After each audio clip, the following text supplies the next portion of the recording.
இப்போ ஒரு சிறை எடுத்துக்கிட்டோம்ல, சிறை வந்து சமீபத்தில் வந்து பெரிய வெற்றி அடைஞ்ச ஒரு படம். ஒரு ஒரு சின்ன கண்டென்ட் தான். டைரக்டராக இருக்கட்டும், ப்ரொடியூசர்ஸ் அண்ட் எல்லாருமே டெக்னீஷியன் வந்து ரொம்ப ஒரு ஒரு அந்த படத்தை வந்து ரொம்ப கிளியராக வந்து மக்கள்கிட்ட சொன்ன விதம் வந்து ஒரு பெரிய அளவில் ரீச் ஆச்சு. ஸோ இந்த படமும் அப்படி ரீச் ஆகும்னு நான் நினைக்கிறேன்.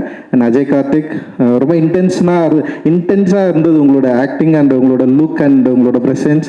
அண்ட் டெஃபினட்டாக அது வந்து மக்களுக்கு பிடிக்கும். அண்ட் ஃபர்ஸ்ட் ஃபிலிம் அப்படின்னு தெரியல, ரொம்ப எஃபர்ட் போட்டு நீங்கள் வந்து நடிச்சிருக்கிறீங்க. டெஃபினட்டாக உங்களுக்கு ஒரு பெரிய எதிர்காலம் இருக்குது. அண்ட் சாம்சியஸ் உங்களுடைய பேக்ரவுண்ட் ஸ்கோர் வந்து உண்மையிலேயே இந்த படத்துக்கு ஒரு பெரிய தூணாக இருந்தது. படம் ஃபர்ஸ்ட்லேருந்து லாஸ்ட் வரைக்கும் அந்த யூஸ் பண்ண அந்த சவுண்ட் இருக்குல்ல, அந்த டோன் வந்து உண்மையிலேயே ரொம்ப நல்லா ஒர்க் ஆகிருக்கு. அண்டு கடைசி வரைக்கும் வந்து அது நம்மளை ஹோல்ட் பண்ணுது, அந்த படத்தை வந்து பார்க்கணும் அப்படின்னு ஹோல்ட் பண்ணுது. அண்டு இந்த படம் க்ரைம் த்ரில்லர் லெவலுக்கு வந்து நிச்சயமாக ரொம்ப நல்ல படமாக அமையும். அவங்களுக்கு ரொம்ப பிடிக்கும் அப்படின்னு நான் நினைக்கிறேன். எல்லாருக்குமே ரொம்ப பிடிச்ச படமாகவும் அது இருக்கும்.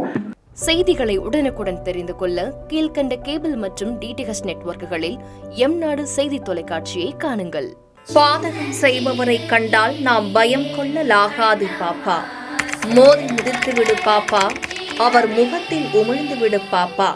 அண்மை செய்திகளை உடனுக்குடன் தெரிந்து கொள்ள இணைந்திருங்கள் எம்நாடு தொலைக்காட்சியுடன்.